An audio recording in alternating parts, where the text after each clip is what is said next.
Baik, terima kasih Pak Kiai. Silakan ada yang mau bertanya, kita minta 2 orang dulu dari teman-teman pelawak dulu. Ya, nampaknya muka lagi banyak masalah. Silakan. Yang mau bertanya? Adek Jigo. Bismillahirrahmanirrahim. Assalamualaikum warahmatullahi wabarakatuh. Terima kasih Ustadz. Kebetulan saya pribadi juga sebagai komedian Ustadz. Dan mewakili teman-teman semua, kakak-kakak, abang-abang semua. Kita di panggung itu selalu menghibur. Namun ketika momen ada sesuatu yang harus kita keluarkan, kadang menjatuhkan orang. Mulai dari fisik, mencela dan lain-lain. Yang saya mau tanyakan, apakah dengan niat kita menghibur menjadi catatan, apakah menjadi catatan dosa untuk kita? Terima kasih Ustaz. Ada seorang ulama dipanggil Imam Abu Hatim, tapi kemudian di ujung namanya itu ditambahkan kata Al-Asam. Asam diambil dari kata summum, bukmun, umyun. Umyun buta, bukmun bisu, summun tuli, peka. Jadi Abu Hatim Al-Asam artinya Abu Hatim peka, tuli. Secara bahasa itu menjatuhkan orang. Siapa itu? Itu Abu Hatim peka, Abu Hatim tuli. Karena ada beberapa orang, ada Abu Hatim, yang ini Abu Hatim peka, tuli. Tapi kenapa nama itu tetap tersemat di belakang namanya? Dan tidak ada ulama yang melarang menggunakan peka itu di belakang namanya. Karena dia tidak merasa dijatuhkan dengan itu. Lalu kemudian itu pula tidak menjatuhkan dia di depan orang banyak. Apa sebab kronologis dia dipanggil Al-Asam? Dia seorang ulama. Suatu ketika dia sedang duduk, datang seorang anak gadis bertanya fatwa kepada dia. Saat anak gadis itu bertanya fatwa tentang hukum halal haram suatu masalah, mungkin karena wallahu alam bisawab atau saking groginya atau kentut anak gadis itu di depan dia. Dia ingin menjaga marwah, harkat, martabat anak gadis ini supaya jangan sampai merasa malu, maka dia diam, pura-pura nggak dengar. Akhirnya anak gadis itu nggak jadi malu, pulang dan dia cerita ke orang lain. Aku tadi mengalami begini dan aku kentut di depan Imam Abu Hatim. Terus apa komen dia? Ternyata Abu Hatim itu peka. Panggil orang Imam Abu Hatim Al-Asam, peka. Sampai akhirnya setelah anak gadis itu meninggal, Imam Abu Hatim Al-Asam panjang umurnya, meninggal anak gadis itu, barulah Abu Hatim mengatakan, aku sebetulnya enggak peka, hanya ingin menjaga kehormatan dirinya. Jadi kisah Abu Hatim Al-Asam dapat kita pahami 2 makna. Satu sisi ada saatnya kita menjaga kehormatan orang sampai mati dia. Tapi ada satu sisi kalimat yang nampaknya menjatuhkan sebenarnya tidak menjatuhkan selama kita masih saling paham, saling memahami, saling mengerti. Ada kata-kata yang mungkin kita gunakan tapi menjatuhkan dia. Padahal sepertinya pujian. Tapi ada kata-kata yang sepertinya. Jadi kalau sudah saling memahami, orang pun mengerti, maka dia tidak menjadi suatu celaan. Ya ayyuhalladzina amanu, hai orang beriman, ijtanibu katsiran minadh-dhann, jauhilah prasangka buruk, inna ba'dadh-dhanni itsmun, wala tajassasu, jangan mencari-cari kesalahan orang, wala yaghtab ba'dukum ba'dha, jangan ribah membicarakan aib orang lain, la talmizu bil alqab, janganlah kamu menggunakan gelaran-gelaran yang jelek. Bukankah tuli itu gelaran yang jelek? Iya. Tapi saat itu digunakannya bukan untuk menjatuhkan dan mereka saling memahami tentang hal itu. Wallahu a'lam bishawab. Baik Ustaz, satu pertanyaan seputar dunia entertain. Ketika orang memerankan misalnya, mohon maaf lahir batin, main film seks, selama film itu diputar terus, sementara orangnya udah hijrah, dan saat ini film itu diputar, itu jariahnya seperti apa tuh Ustaz? Nah, ini mohon maaf lahir batin Ustaz. Hah? Nonton sama bini gue berdua.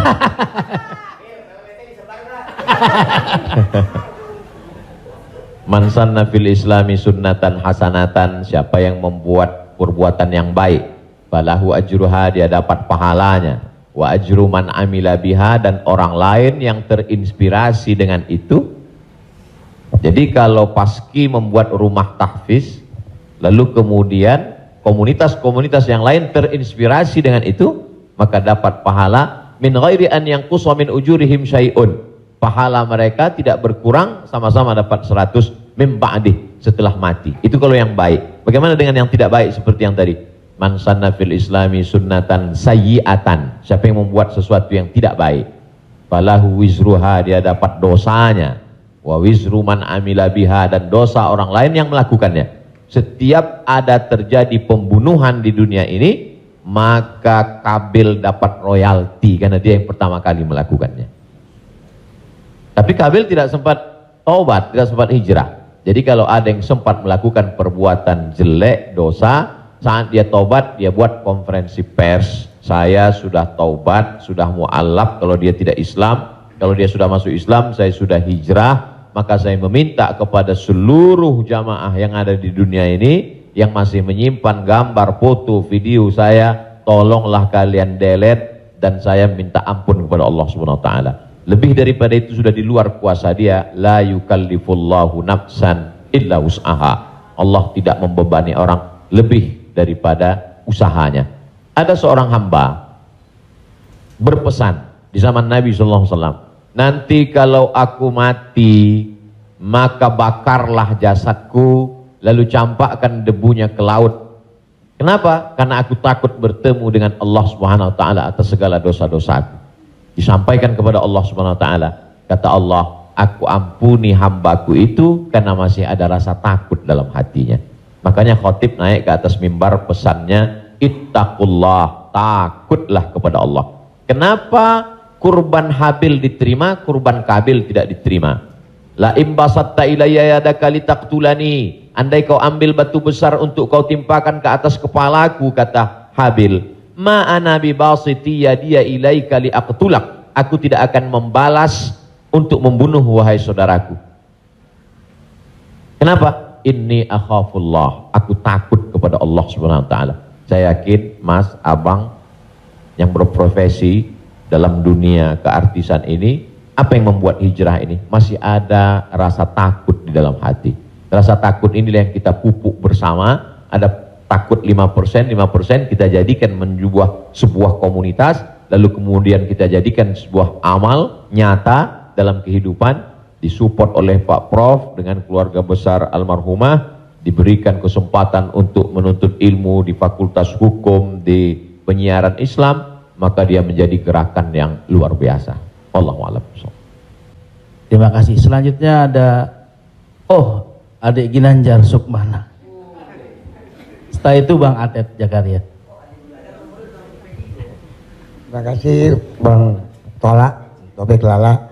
Ustadz, tadi Ustadz cerita bahwa Rasulullah juga bergurau, tapi gurauannya itu tidak pernah berdusta, dan itu yang tidak boleh, kata Rasulullah. Sementara teman-teman pelawak, sadar atau tidak sadar, lawakannya itu banyak berdustanya juga Ustaz, cari-cari mengada-ada kan, karena memang tujuannya untuk membuat orang tertawa. Tapi kalau saya kan, maaf, saya bukan pelawak, saya peragawan Ustaz, jadi peragawan pakaian anak-anak. Jadi saya dengar dusta kan gitu ya, contohnya kayak tadi gitu, atau bopak umpamanya dia mengatakan dirinya ganteng, dia cerita bahwa banyak cewek yang suka sama dia, itu kan berdusta Ustaz. Iya kan, fitnah kan. Kita Willy enggak, tapi kalau soal ketampak jadi mohon dijelaskan kembali oleh Ustadz Abdul Somad batasan bagaimana di dalam melawak yang tidak boleh berdusta, sehingga kalau memang ternyata pelawak tidak boleh berdusta dalam melawakannya, mungkin saya sedang pikir-pikir dulu untuk melanjutkan profesi gini Ustaz. Saya takut langsung neraka. Terima kasih Ustaz Abdul Somad. Assalamualaikum warahmatullahi wabarakatuh. Ada saatnya kita berilustrasi, menceritakan suatu kisah. Jadi sebetulnya para penulis novel Islam pun dia sebenarnya kisah itu ada juga yang fiktif atau dicampur antara nyata bahkan Buya Hamka menulis kisah campuran antara tenggelamnya kapal Panderwick adalah campuran antara nyata dan fiksi. Apakah ketika orang bercerita tentang fiksi itu dia berdusta? Tidak. Jadi kita bisa bedakan itu antara orang memang betul-betul dia berdusta. Kemarin saya melakukan ini suatu, padahal cerita itu tidak ada. Beda dengan dia misalnya katakan, saya ini Ustadz seorang peragawan, tapi peragawan pakaian anak-anak. Tidak, Mas Ginanjar tidak sedang bercerita, kemarin di mall saya memperagakan pakaian anak-anak Pak Ustadz. Ketika saya pakai pakaian anak SMP, semua ketawa. Itu dusta. Tapi ketika dia katakan cerita awal tadi, semua orang tahu bahwa dia tidak sedang memperagakan pakaian anak-anak. Dia hanya sedang menunjukkan tentang dirinya. Secara sebenarnya di balik kalimat itu Mas Ginanjar sedang menjatuhkan dirinya di hadapan orang lain. Kan? Dan kita tertawa dengan dia menjatuhkan dirinya. Mohon maaf. Bahwa beliau mengatakan fisik saya seperti anak-anak dan saya andai pun menjadi peragawan hanya sesuai memperagakan pakaian anak-anak. Hari ini orang tidak menjatuhkan dirinya, dia menjatuhkan orang lain, menjatuhkan tokoh agama, menjatuhkan ustadz. Ada suatu kesalahan dalam cara dia berpikir. Bahwa beliau menjatuhkan dirinya, dia tidak usah. Karena dia sedang, tapi dia tidak sedang berbohong. Dia hanya sedang bercerita. Insya Allah penjelasan saya itu bisa dipahami. Yang tidak bisa itu adalah ketika orang seolah-olah dia bercerita, dia kemarin saya menjadi sebuah cerita seakan-akan orang mengatakan dia nyata, padahal sebetulnya hanya bohong belaka supaya orang tertawa. Itu yang dilarang oleh Nabi Muhammad Shallallahu Alaihi Wasallam. Wallahu a'lam. Baik, Assalamualaikum warahmatullahi wabarakatuh. Nama saya Ted Zakaria Ustadz. Saya pernah ketemu Ustadz di airport waktu itu mau berangkat umroh. Yang saya ingin mohon penjelasan dari Ustadz. Sekarang ini banyak pelawak-pelawak yang ikut ceramah juga. Pelawak sekarang ini dibutuhkan di mana-mana buat ikut ceramah. Padahal kalau kita lihat pelawak itu kemampuannya sangat minim, bahkan sudah menjual dengan harga yang mahal. Mohon penjelasannya Pak Ustadz, di mana bolehkah seorang pelawak itu melucu atau melawak di dalam satu ceramah? Nah, kita lihat yang namanya pelawak ini sekarang menjadi daya tarik sebelum ustadznya yang asli itu datang. Saya sendiri umpamanya berapa kali ngikut Raja Dangdut kemana, saya jadi bemper biasa di depan, tapi saya mengingat bahwa ilmu saya belum sampai ke situ, tapi saya memaksakan diri untuk menarik. Saya sadar bahwa ilmu saya belum seberapa untuk ke masyarakat yang penuh itu. Mohon penjelasannya Ustaz. Terima kasih. Assalamualaikum warahmatullahi wabarakatuh. Waalaikumsalam warahmatullahi wabarakatuh. Bedakan antara da'i dengan alim fatwa. Da'i dia mengajak orang ke jalan Allah. Sedangkan alim yang mengeluarkan fatwa, dia adalah orang yang berijtihad. Apakah dia berijtihad sendiri mengambil dari Quran, sunnah, ijma', qiyas, syar'u man qablana, saddu zara'i, qaulus sahabi, istihsan, istishab urf, atau dia membaca fatwa ulama lalu dia sampaikan dengan kemampuan dia baca kitab kuning. Jadi jangan kita pukul rata. Jadi jangan nanti ketika ada di antara sahabat-sahabat dari Paski mengajak orang sholat, ngajak puasa sunat, lalu kemudian di antara kita, ngapain ente ngajak-ngajak saya sholat? Ente kan bukan ustadz. Padahal mengajak orang berbuat baik adalah kewajiban kita semua. Nahnu du'an qabla kulli syai'. Sebelum jadi apapun, tugas utama kita adalah mengajak orang berbuat baik. Kuntum khaira ummah, kalian umat yang terbaik. Kapan kita menjadi umat yang terbaik? 3. Ta'muruna bil ma'ruf, ajak orang buat baik. Wa tanhauna 'anil munkar, larang orang buat mungkar. Wa tu'minuna billah, beriman kepada Allah. Jadi kalau hanya sekedar ngajak orang sedekah, ngajak donasi buat rumah tahfiz, ngajak ngumpulin beras untuk santunan yatim fakir miskin, maka pelawak boleh, penyanyi boleh, polisi boleh, siapapun. Karena itu tugas sebagai seorang muslim, amar ma'ruf nahi mungkar. Yang tidak benar itu adalah ketika dia sudah dianggap sebagai ustadz dan ditanyakan suatu masalah dan dia terdesak, akhirnya dia bicara padahal dia tidak mengerti. La taqfu ma laisa laka bihi ilmun. Jangan kamu bicara pada sesuatu yang kamu tidak tahu. Inna sam'a, telinga, wal basar, mata, wal fuad, hati dan pikiran, kullu ulaika kana anhu mas'ula, kau akan disoal, kau akan ditanya, diminta pertanggungjawaban di hadapan Allah Subhanahu wa taala.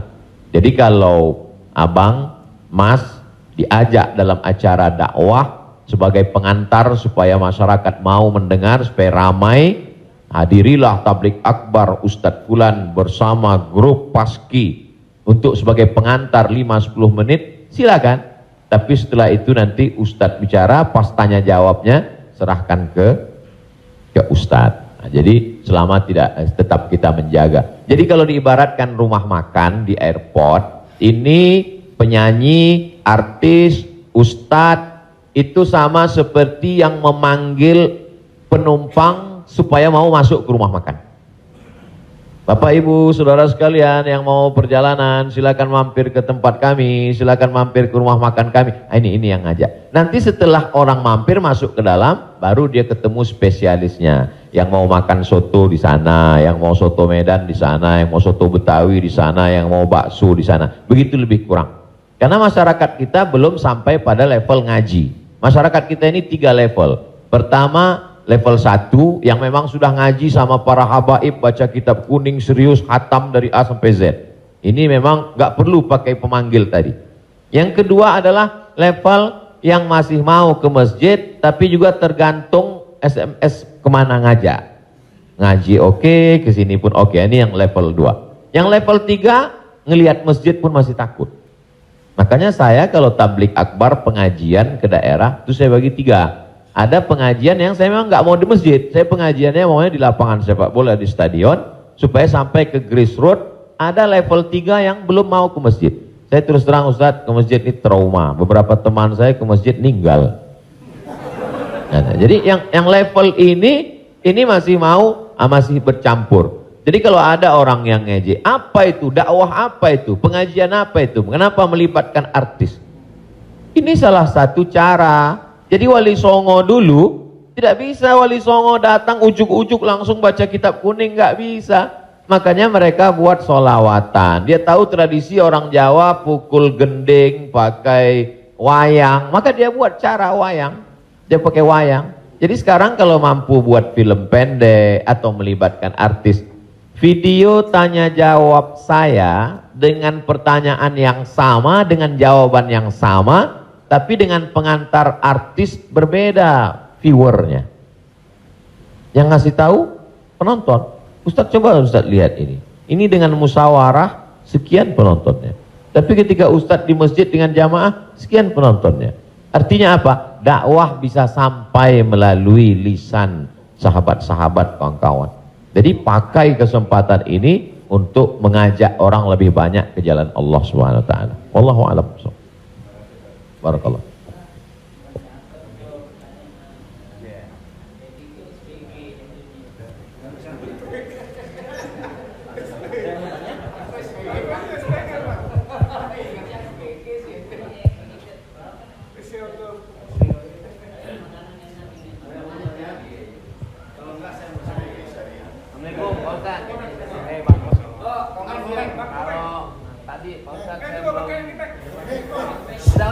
Udah Pak. Apaan? Mesti pakai.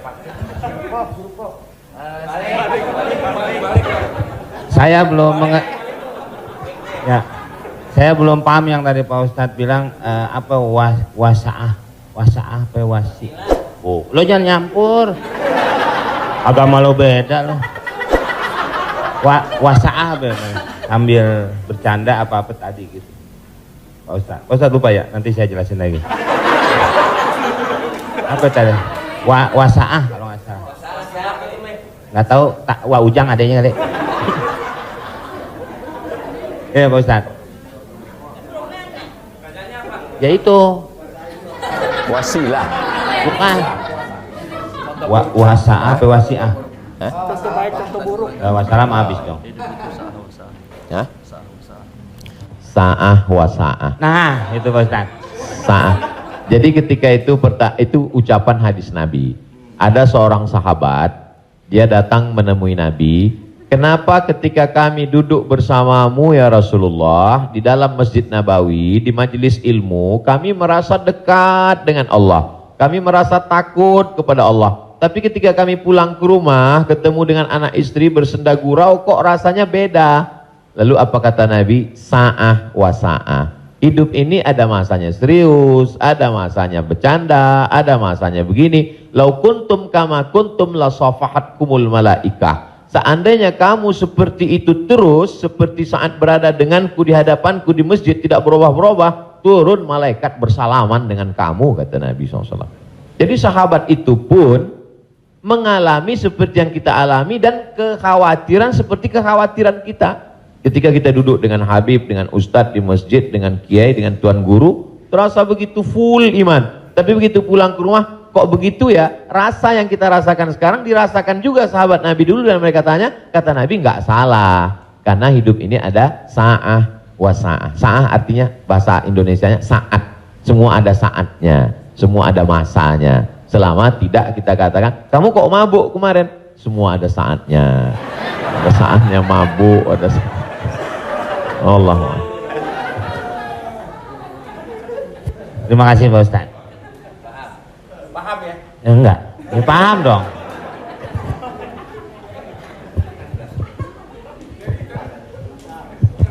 Mungkin dari sini ada.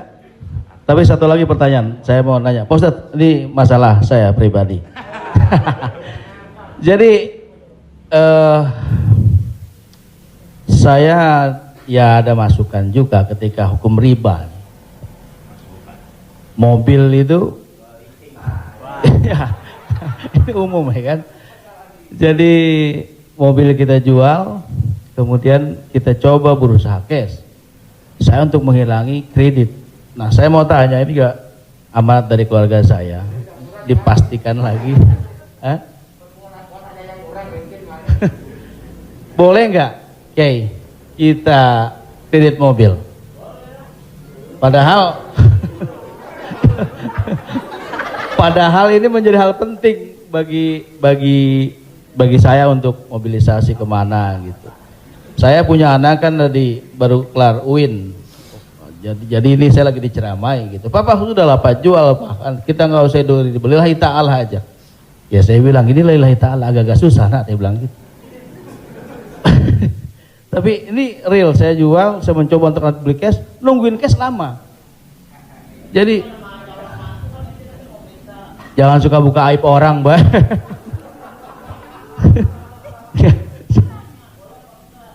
Ya, udah tadi ini dulu belum kelar. Jadi boleh nggak saya riba, oke? Sorry, boleh nggak kredit mobil itu?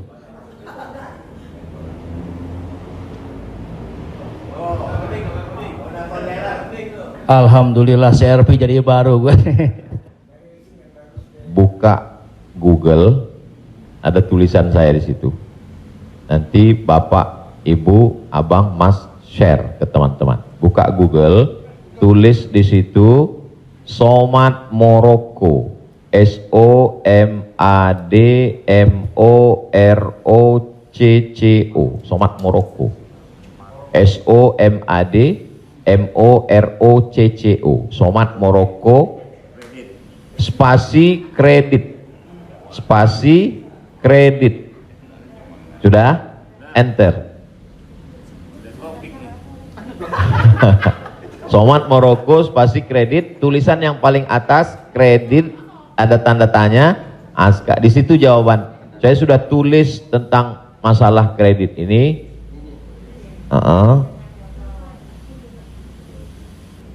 Di situ.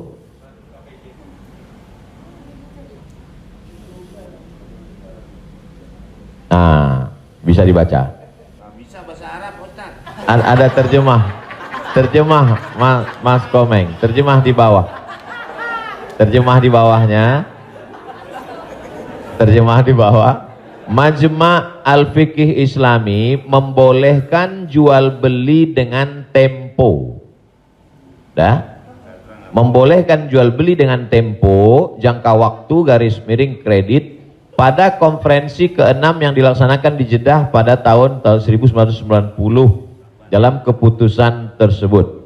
Jadi jual beli dengan tempo kredit itu boleh. Bawah, ini penjelasannya. Yang bawah langsung bahasa ke jawaban. Jual beli kredit itu tidak ada keberatan di dalamnya, boleh jika waktu dan tambahannya diketahui. Dibayar dalam waktu 2 tahun. Dibayar dalam harga 200 juta. Dicicil 1 bulan 15 juta misal, 10 juta, 12 juta. Meskipun harga kredit lebih mahal daripada kontan.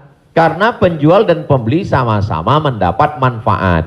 Penjual mendapat manfaat tambahan harga dan pembeli mendapat manfaat tempo jangka waktu. Disebutkan dalam Sahih Al-Bukhari. Apakah di zaman Nabi ada kredit? Ada.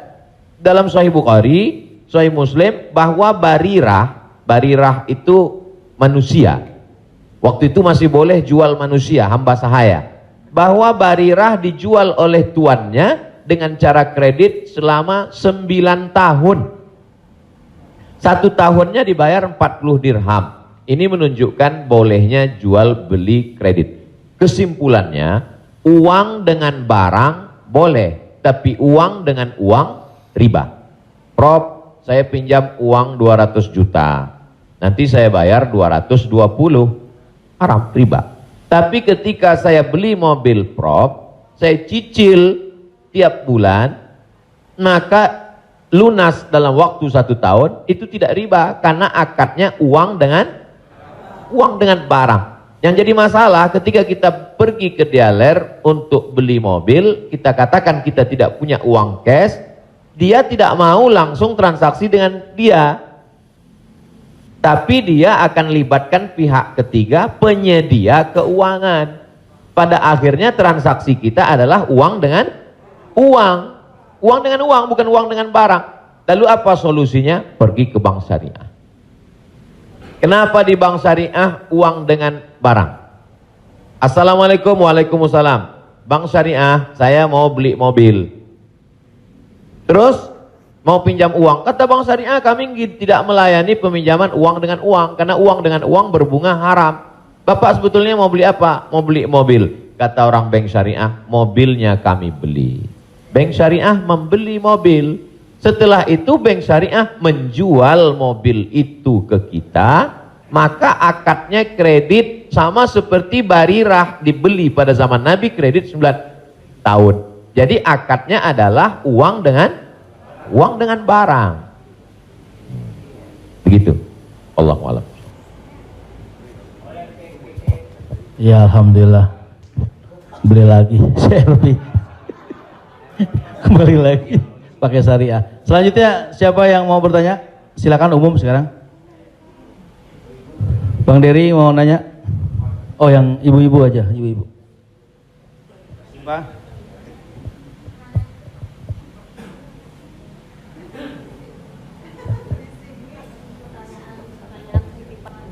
Jadi Ustadz, mohon maaf Ustadz, tadi di garis bawahin lagi. Jadi artinya leasingnya yang nggak boleh ya Ustadz. Misalnya kita beli kepada dealer mobil, kita bercicil kepada yang punya dealernya boleh. Tapi kalau kita minta dari kayak sekarang banyak perusahaan-perusahaan leasing, itu yang tidak boleh. Maksudnya itu Ustadz.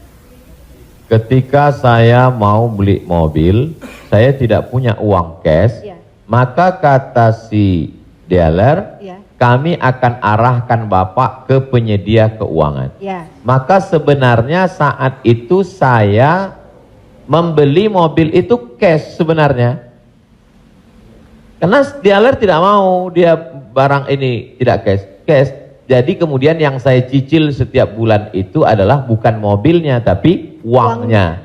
Maka saya terjebak pada rentenir, riba, bahasa kerennya leasing segala macam.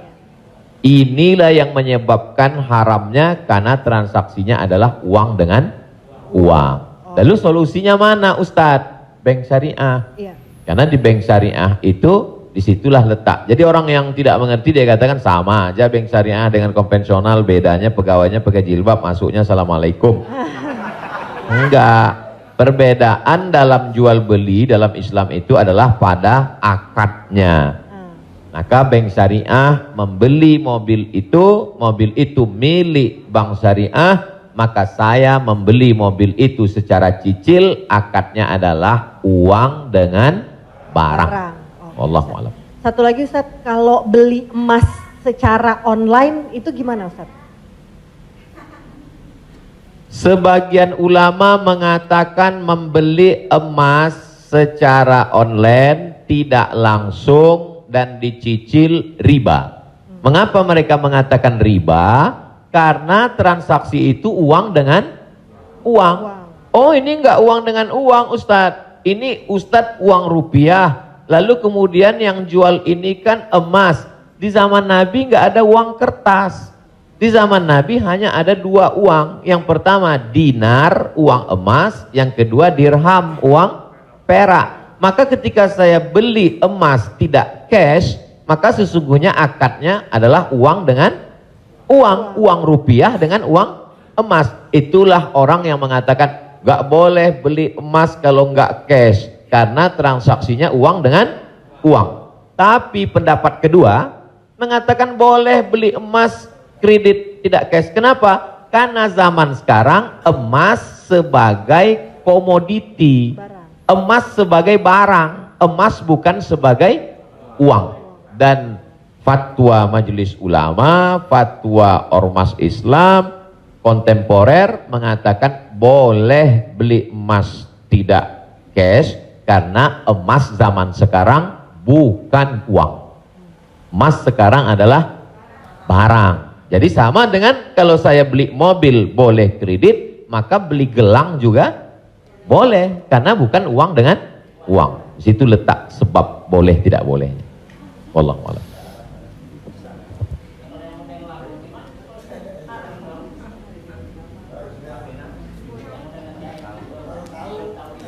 Yang sudah banyak-banyak taubat nasuha, sholat sunat, istighfar.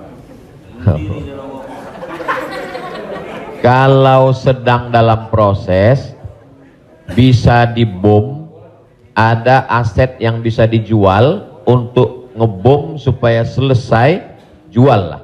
Tapi kalau ini aset pokok tidak boleh jual rumah karena rumah pokok, sama seperti makan. Ini kalau saya jual aset ini saya bom meledak semua Ustadz. Ini Hiroshima Nagasaki hancur semua. Maka nggak boleh. Azam tekad dalam hati, saya mencari nafkah, saya lunasi sampai habis, nanti setelah ini saya tobat berhenti. Tapi kalau bisa jual satu petak ini lalu ditutup ini, lakukanlah untuk melepaskan diri dari riba. Karena riba itu 5 ancamannya. Yang pertama, alladzina ya'kuluna riba la yaqumuna illa kama yaqumul ladzi yatakhabbathu syaitanu minal mas. Orang yang makan riba nanti bangun bangkit dari kubur ketika di padang mahsyar seperti orang kerasukan setan. Yang kedua, ayyuma lahmin nabata min haramin fannaru aulabih. Setiap daging di badan tumbuh dari yang haram, maka tempatnya api neraka jahanam. Yang ketiga, orang kalau dia makan haram, maka doanya tidak dikabulkan Allah. Mat'amuhu haram, makanannya haram. Mashrabuhu haram, minumannya haram. Malbasuhu haram, pakaiannya haram. Wa ghuziya bil haram, dia diberi makanan haram. Anna yustajabulah, apakah mungkin doanya dikabulkan Allah? Yang ketiga, yang keempat, nasiyatin kazibatin khati'ah. Ubun-ubun, penipu, pembohong, pelaku dosa. Padahal yang berdosa itu tangan, yang berdosa itu mulut. Kenapa dikatakan ubun-ubun? Karena ternyata ada otak bagian depan yang selalu kita usap ketika sedang wudu. Disitulah pemikir. Otak ini berpikir ketika dia dapat semprotan darah. Darah itu menyembur dari jantung. Darah itu dari makanan. Sepiring makanan riba berubah menjadi setetes darah, disemburkan oleh jantung naik ke otak, isi otak haram, maka bawaannya mau haram saja. Gara-gara riba. Heran saya ini Pak Ustadz, kenapa pikiran saya ini mau haram saja? Sebabnya gara-gara makan riba. Yang terakhir, yang kelima adalah tidak ada keberkahan. Hidup ini yang kita cari berkahnya. Makanya ketika anak lahir yang didoakan berkah, barakallahu laka fil mauhub. Ketika orang menikah yang didoakan berkah, barakallahu lakuma wa baraka alaikuma. Ketika ketemu yang didoakan berkah, assalamualaikum warahmatullahi wabarakatuh. Ketika makan yang diminta berkah, Allahumma barik lana. Wallahu a'lam.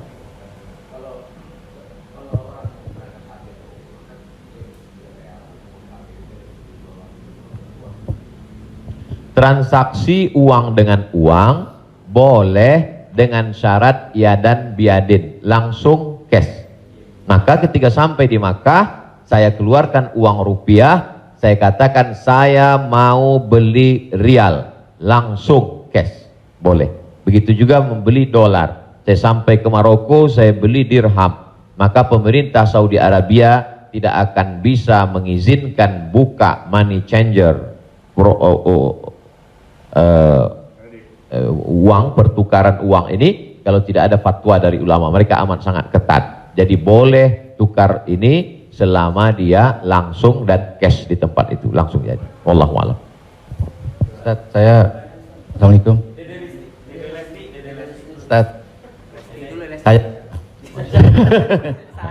saya mau nanya Ustaz, berkaitan dengan kredit tadi, ada juga selain kredit namanya gadai Ustaz. Gadai. Tahu gadai Ustaz ya? Kalau nggak tahu saya jelasin. Biasanya zaman sekarang gini Ustaz. Orang punya kendaraan, kemudian karena nggak punya uang digadaikan mobilnya misalnya Ustaz, sama orang itu. Itu termasuk itu riba atau gimana? Kalau gadai seperti itu. Imam yang paling tua di antara imam yang 4 itu namanya Imam Hanafi. Meninggal tahun 150 Hijrah. Suatu ketika dia berdiri di depan rumah orang. Ada panas terik, dia berdiri di depan rumah orang. Padahal di depan rumah itu ada atapnya dan ada pohon kayu. Lalu orang bertanya kepada Imam Hanafi, Imam Hanafi, kenapa kamu tidak mau berlindung di bawah atap yang punya rumah itu? Dan kenapa kamu tidak mau berlindung di bawah pohon kayu? Kan lebih baik berlindung daripada kena panas. Apa kata dia?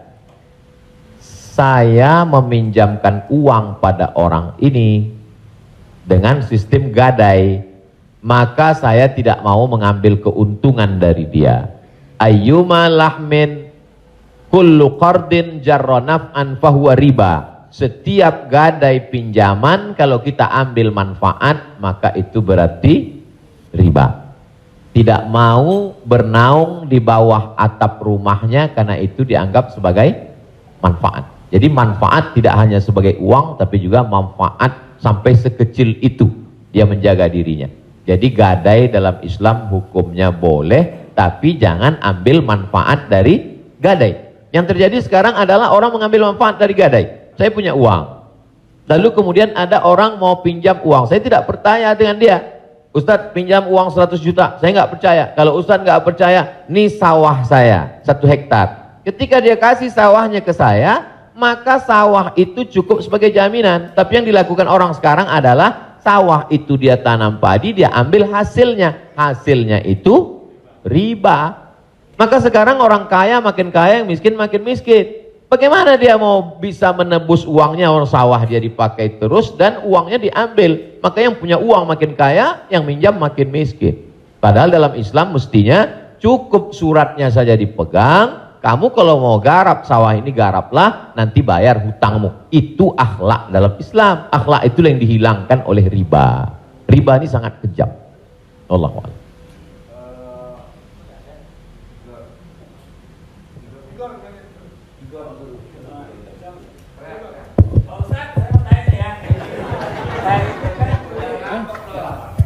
Pak Ustadz, Assalamualaikum. Assalamualaikum warahmatullahi wabarakatuh Pak Ustadz. Saya ini pernah Islam, balik ke Kristen, balik lagi ke Islam lagi. Itu gimana itu ceritanya Pak Ustadz? Innalladzina amanu, beriman, summa kafaru, murtad, summa amanu, kemudian beriman, summa kafaru, murtad, summa zdadu kufran, maka barulah tidak diterima.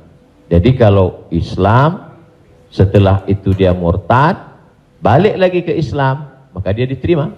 Amanu, summa kafaru, summa amanu, summa kafaru, summa zdadu kufran. Nah, ini baru tidak diterima.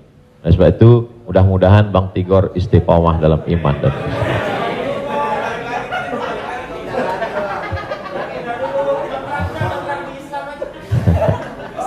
Agama lu kayak angkos bolak-balik.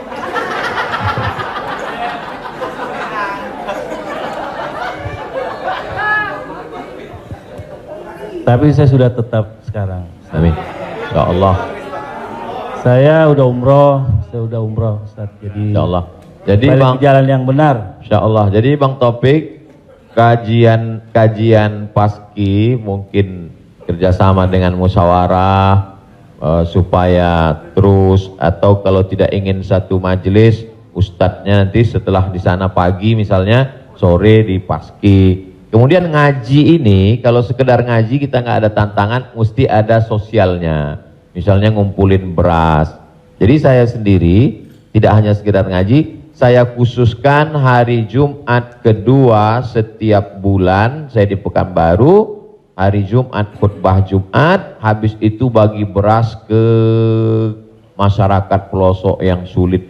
Lalu siapa yang menjadi relawannya? Yaitu relawan-relawan biker subuhan, mantan petato, kemudian hijrah, pemuda hijrah. Karena kalau cuma ngaji, orang tidak ada tantangannya. Jadi saya ingin ke depan paski ngaji, kemudian ada gerakan dakwah, kemudian ada gerakan sosial, buat rumah tahfiz, lalu kemudian tidak hanya uang dari komunitas saja, buat yayasan, kami membuka rumah tahfiz gratis untuk yatim dan segala macam, kirim ke nomor rekening berikut ini, pasang pancingnya, Allah Ta'ala memberikan. Belajar kita dari yang dilakukan oleh almarhumah, 250 yatim 40 tahun, Prof. 43 tahun bisa tidak putus. Inspirasi. Jadi kalau mau, maka kita bisa ikuti jejak. Sehingga kita, jadi kelanjutan itu, maka Bang Tigor dan abang yang lain, dia akan terpacu terus untuk datang setiap kajian pekanan, lalu kemudian memperbaiki tahsin bacaan Qur'annya, lalu kemudian meluruskan kajiannya, kemudian ada konsultasi dengan ustadz, tanya jawab dan lain sebagainya. Wallahu a'lam.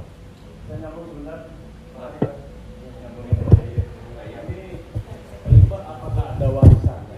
Soalnya kalau kita dengar dalam satu, kalau kita melayat sering orang bilang kalau almarhum atau almarhumah punya utang piutang berhubungan dengan keluarga, sedangkan kita nggak tahu bahwa itu adalah riba.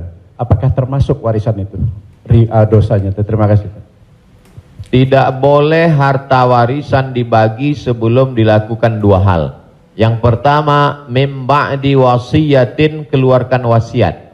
Wasiat hanya sepertiga total harta.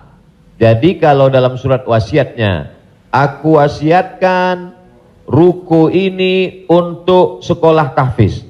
Total harga ruko 1 miliar. Sedangkan harta dia cuma 2 miliar. Maka yang jatuh menjadi wasiat hanya 666 juta. Sedangkan sisanya dibagi kepada ahli waris. Pertama, keluarkan wasiat, sepertiga paling banyak. Setelah keluar wasiat, mim ba'di wasiyatin yusabiha au dain. Dain, bayarkan hutangnya. Jadi kalau ada orang meninggal, hutangnya dibayarkan dari harta warisan. Jadi kalau harta warisan habis, apakah anak wajib membayarkan hutang bapaknya? Tidak. Anak hanya wajib membayarkan hutang almarhum dari harta yang dia tinggalkan. Adapun kalau si anak mau berbakti kepada orang tuanya, dia bayarkan, baik, tapi dia tidak punya kewajiban, dia bayarkan dari harta dirinya sendiri. Jadi makanya kadang kita baca, jangan beli ruko ini bermasalah. Di mana letak masalahnya? Karena ruko itu dibagi sebelum hutang dibayar. Muncul masalah. Sebetulnya ruko itu bukan milik anak-anaknya, tapi milik piutang. milik orang yang dulu pernah dipinjam uangnya. 2 keluarkan, baru bagi harta warisan. Allahu a'lam.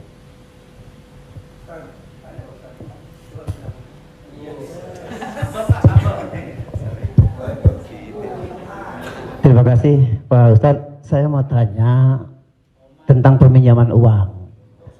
Saya misalnya meminjamkan uang kepada seseorang, tapi dia nggak mau ganti. Nah terus kita nggak mau nagih karena takut menjadi sebuah permusuhan. Kan ada peribahasa memberikan pinjaman hutang itu sama juga menanamkan musuh. Nah bagaimana hukumnya? Apakah ini harus ditagih sama kita ataukah dibiarkan? Terima kasih Pak Ustadz. Assalamualaikum warahmatullahi wabarakatuh. Waalaikumsalam. Ayat yang paling panjang dalam Al-Quran, 1 halaman penuh, Al-Baqarah 282. Bukan tentang haji, bukan tentang puasa, tapi tentang perjanjian hutang piutang. Ya ayyuhalladzina amanu, wahai orang beriman, idza tadayantum bidainin, kalau kamu menjalin transaksi hutang piutang ila ajalim musamma, sampai batas waktu limit tertentu, faktubuh, tulislah. Wal yaktub bainakum katibun bil adli, hendaklah ada seorang penulis yang menulis dengan adil. Wastashhidu syahidaini min rijalikum, ada 2 orang saksi. Antadil, kalau tidak ada 2 orang laki-laki, wa maraat, 1 orang perempuan, wa maraatani, 2 orang perempuan. Antadilla ihdahuma fatudzakkira ihdahumal ukhra. Sedetil itu dalam Al-Qur'an. Jadi kalau saya menagih hutang, sesungguhnya bukan saya sedang mencari musuh, tapi menyelamatkan dia supaya dia dan anak cucunya jangan sampai makan haram. Kalau dia tidak sanggup, ayat yang kedua, fanaziratun ila maisarah, kasih sampai batas waktu dia lapang. Kamu bisa bayar kapan? Insya Allah 1 Mei Pak Ustadz. Tahun berapa? Tahun 2022. Oke, insya Allah Mei 2022 lapang. Tidak juga dia sanggup membayar, lebih banyak minyak kita nagih daripada uang yang mau ditagih. Masuk ayat ketiga, wa antasaddaqu khairul lakum, kamu sedekahkan lebih baik. Aku sudah capek, asam uratku naik, asam lambungku kumat, kau ambil aja lah ini. Wa antasaddaqu khairul lakum, kau sedekahkan lebih baik. Yang menghafal ayat ini yang memberi pinjaman, bukan yang minjam. Sekarang yang menghafal ayat ini yang minjam. Ketika kita tagih, kapan kau bayar? Dibilangnya, wa antasaddaqu khairul lakum, kalau kau sedekahkan lebih baik. Allahu akbar.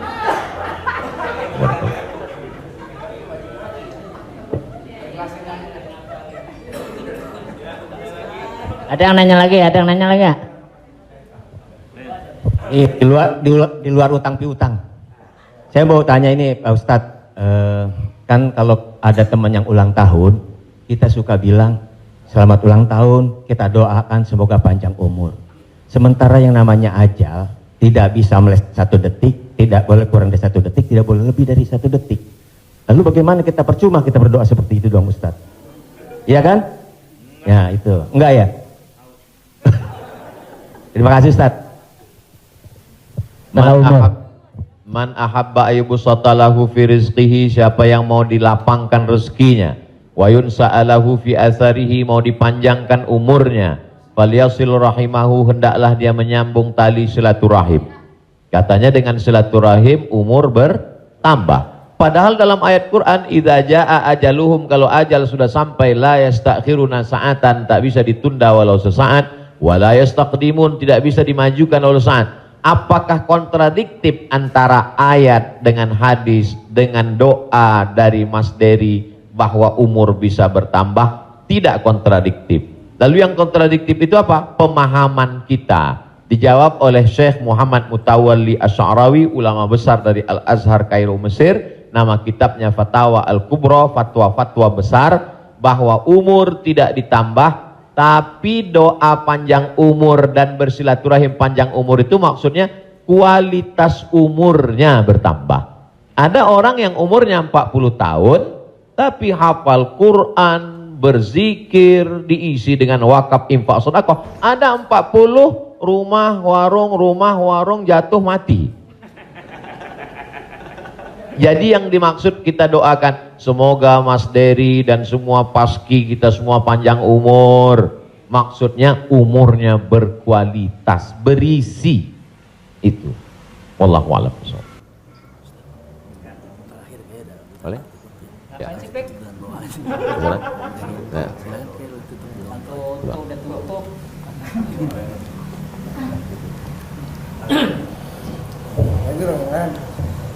Ya.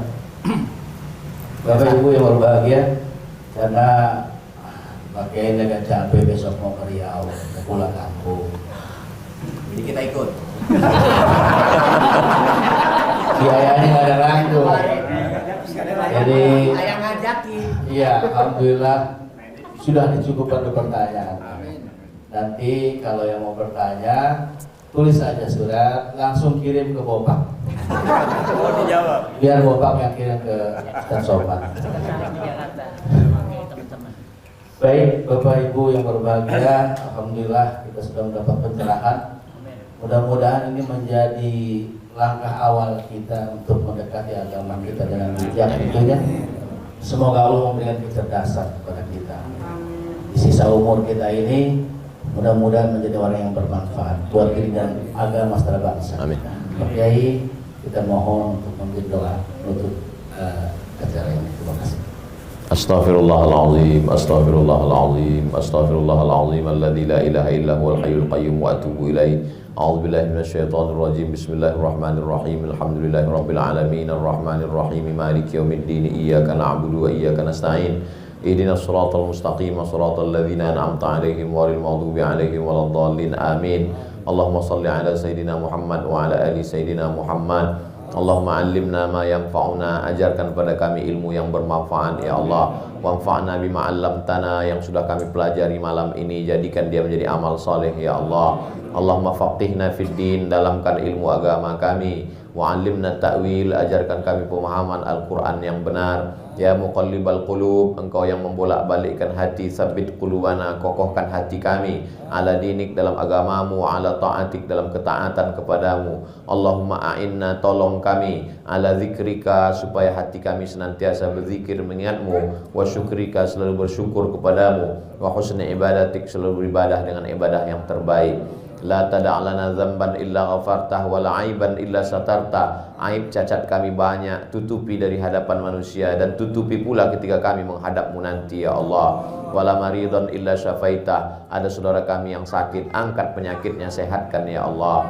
Wala mayitan illa rahimta, yang sudah meninggal dunia mendahului kami, lapangkan kuburnya ya Allah. Wala hajatan min hawaijid dunya wal akhirati laka ridha wa lana fiha salah, segala hajat dunia hajat akhirat baik bagi kami dan engkau ridha, illa qadaitaha wa yassartaha, mudahkanlah ya Allah. Rabbana hablana minas salihin, jadikan anak kami anak-anak yang soleh dan solehah, min huffazil Quran wal hafizat, bukakan pintu hati mereka untuk menjadi penghafal Al-Quran. Minal mujahidina fi sabilika bi amwalihim wa anfusihim, mereka akan menolong agamamu dengan harta, nyawa dan kekuasaan yang kau titipkan di tangan mereka. Allahumma khtim lana bi husnil khatimah, tutup umur kami dengan husnul khatimah. Allahumma ja'al akhira kalamina inda intihai ajalina, ketika ajal kami sampai, saat malaikat maut mencabut nyawa kami ingin kalimat terakhir yang keluar dari mulut kami, la ilaha illallah Muhammadur Rasulullah sallallahu alaihi wasallam. Allahumma ja'alna minal mutahabbina bijalalik,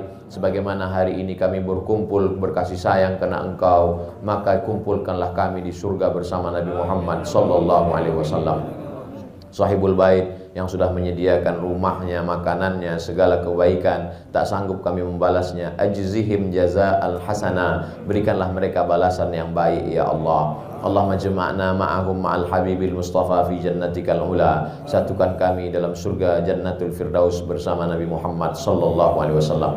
Rabbana atina fid dunya hasanah wa fil akhirati hasanah wa qina adzabannar. Wa sallallahu ala sayyidina Muhammad wa ala alihi wa sahbihi wasallam, walhamdulillahi rabbil alamin. Taqabbalallahu minna minkum taqabbal ya karim. Saya ucapkan banyak terima kasih kepada keluarga besar almarhumah Profesor Dr. Hajah Tuti Alawiyah, tak dapat saya sebut satu persatu. Saya ucapkan banyak terima kasih kepada Paski.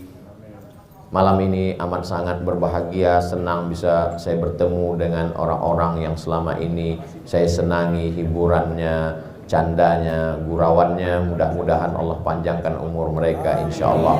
Jazakumullah khairul jaza. Wassalamualaikum warahmatullahi wabarakatuh. Waalaikumsalam.